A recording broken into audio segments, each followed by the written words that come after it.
2050 might seem a long way, but indeed, it is not. Nigeria's population is roughly estimated at about 180 million, roughly because the last time the country held a national population census was in 2006.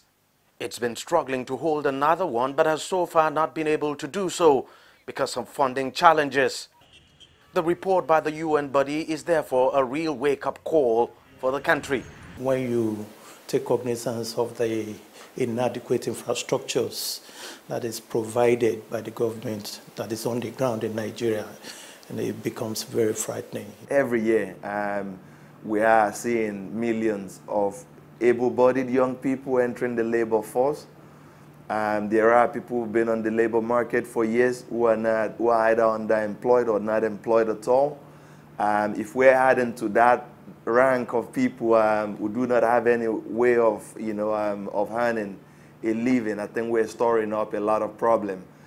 Latest figures from the country Statistics Bureau put the country's unemployment rate at 14.2% and those underemployed at 21%. The country's labor force is estimated at 81.15 million, and the majority of that number is youth. If we simply leave everything to nature and let people have as many kids as they want, I think very soon there's going to come a day of reckoning where we simply find ourselves in a situation that's not sustainable. One Nigerian city where the projected population growth could have serious adverse effect is the country's commercial city of Lagos. Current population of the city is put at 23 million, but it still records around 2,000 new arrivals every day. And despite the best efforts of the government of the city, facilities here are stressed. Control of birth is very, very needed. And honestly, we must admit here, we have to be sincere with ourselves in agreeing that the government have not done enough in terms of sensitization, sex education, and all of that, in our health sector. The budget, even when you look at the budget for 2017 for health sector, is not impressive at all.